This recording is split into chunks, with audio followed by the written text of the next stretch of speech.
안녕하세요. 자유교회 이진우 목사가 보내드리는 아침 묵상입니다. 오늘도 예수 그리스도의 향기를 내는 복된 하루가 되시길 바랍니다.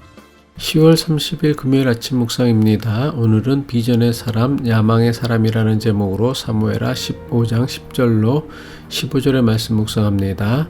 이 압살롬이 정탐을 이스라엘 모든 지파 가운데에 두루 보내 이르기를 너희는 나팔 소리를 듣거든 곧 말하기를 압살롬이 헤브론에서 왕이 되었다 하라 하니라. 그때 청함을 받은 200명이 압살롬과 함께 예루살렘에서부터 헤브론으로 내려갔으니 그들은 압살롬이 꾸민 그 모든 일을 알지 못하고 그저 따라가기만 한 사람들이라.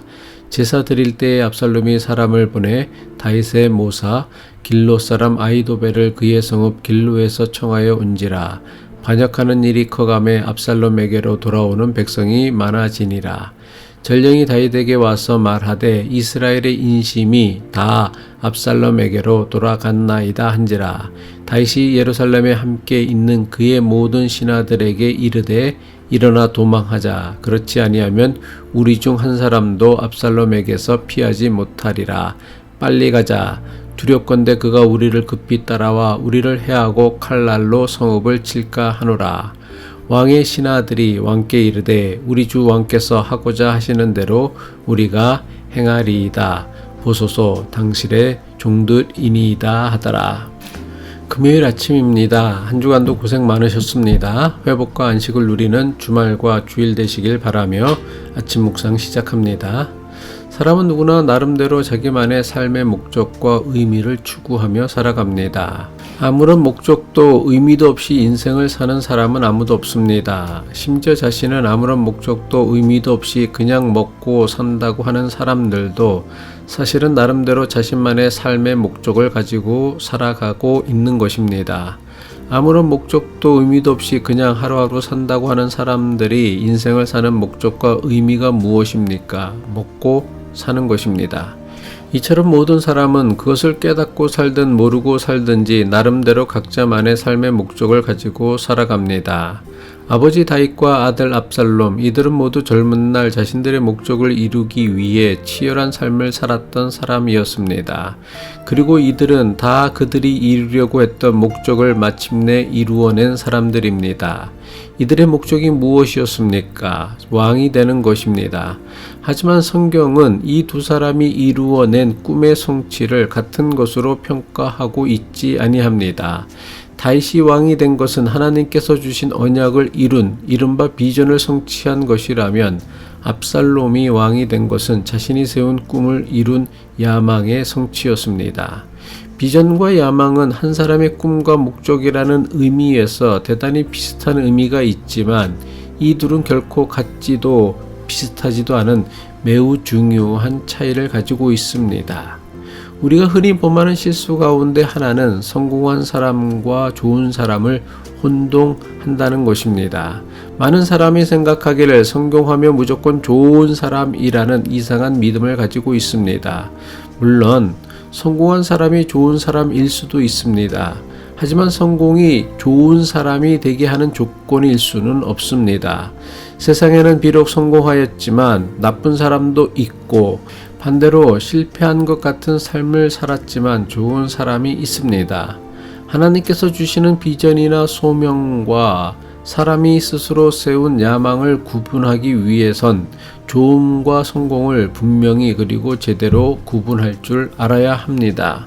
하나님께서 우리에게 주시는 비전이나 소명은 좋은 삶을 위한 것이지 성공한 삶을 위한 것이 아닙니다. 많은 교인이 소위 세상에서 성공하고도 하나님께서 주시는 복을 누리지 못하는 이유가 바로 여기에 있습니다. 우리는 사람을 평가할 때 눈에 드러난 세상의 지위나 물질 또는 그가 이루어낸 결과물을 가지고 평가하려고 합니다. 하지만 하나님께서는 그것을 이루기까지 어떤 삶의 과정을 밟아왔는지를 더 중요하게 보십니다. 우리는 어떤 자리에 올랐느냐, 무엇을 하는 사람이 되었느냐를 중요하게 여깁니다. 하지만 하나님께서는 내가 맡은 일을 어떤 마음과 태도로 수행하느냐를 더 중요하게 여기십니다. 하나님에게는 다윗이나 압살롬이 왕이 되느냐가 중요한 것이 아니었습니다. 그것을 어떻게 이루어가고 그것을 어떻게 수행해 가느냐가 하나님에게는 중요한 문제였습니다. 그래서 하나님께서 주신 비전이나 소명의 성취는 반드시 하나님의 영광을 드러내게 되어 있습니다. 하지만 야망의 성취는 과정보다는 결과에 집착하는 삶의 태도입니다. 결과가 좋으면 과정이야 어떻든 상관없다는 삶의 태도입니다. 그래서 야망의 성취는 오히려 하나님의 영광을 가리게 됩니다. 대신에 오로지 자신의 성공과 영광만이 드러나게 됩니다. 한 분야에 있어 성공을 한 사람들을 보면 어떤 사람에게는 하나님의 은혜가 느껴지고 깨달아지는 사람이 있습니다. 다윗의 경우가 그러했습니다. 반면에 어떤 사람에게는 그 사람의 성공이 오로지 그 사람의 똑똑함이나 열정만 보이는 사람들이 분명히 있습니다. 압살롬의 경우가 그러했습니다. 더 나아가 하나님께서 주신 비전이나 소명의 성취는 자기를 복되게 할 뿐만 아니라 주변 모든 사람을 복되게 합니다. 그 사람의 성공이 남에게 배아픈 성공이 아니라 함께 기뻐할 수 있는 성공이 됩니다. 이것이 하나님께서 주신 비전이나 소명의 가장 중요한 특징입니다. 하지만 야망의 성취는 오직 성취한 그 사람만 복되게 합니다. 자신의 꿈을 성취하면 할수록 그 사람의 성공으로 인해 상처받고 피해를 보는 사람들만 늘어납니다. 이것이 야망의 본질입니다.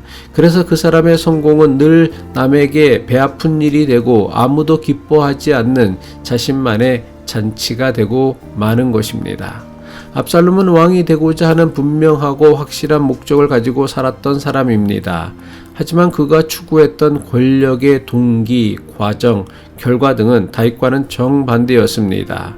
그는 오로지 수단 방법을 가리지 않고 왕이 되는 것에만 목표를 두었지 어떻게 왕이 되어야 하느냐, 어떤 왕이 되어야 하느냐에 대해선 아무런 관심이 없던 사람이었습니다. 압살롬은 이스라엘에서 외모가 가장 출중했던 그야말로 꽃미남 왕자였습니다. 사무엘하 14장 25절은 그에 대해서 이렇게 설명하고 있습니다. 온 이스라엘 가운데 압살롬같이 아름다움으로 크게 칭찬받는 자가 없었으니 그는 발바닥부터 정수리까지 흠이 없음이라.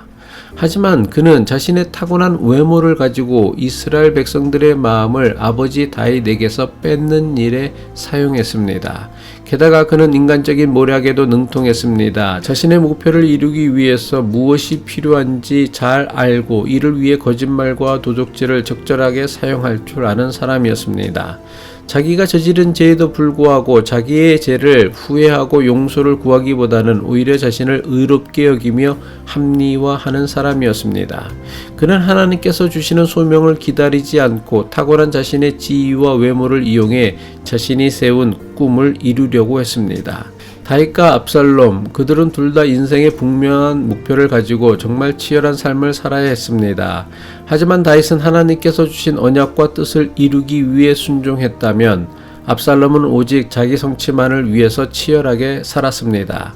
마찬가지로 우리의 열심과 열정이 압살롬처럼 자신의 야망을 이루기 위한 치열함인지 아니면 다윗처럼 하나님의 언약과 뜻을 이루기 위한 치열함인지를 분명히 구별할 수 있어야 합니다.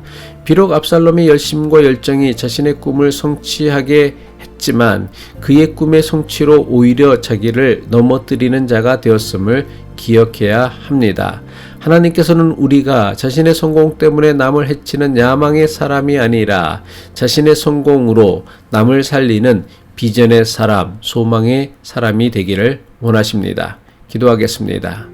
언약의 하나님, 우리가 이루어 가려는 꿈 때문에 주변 사람들에게 피해를 주고 고통을 주는 야망의 사람이 아니라 우리가 이루어 가는 것으로 인해 주변 사람들에게 유익과 도움을 주는 비전의 사람이 될 수 있기를 예수 그리스도의 이름으로 간절히 기도합니다.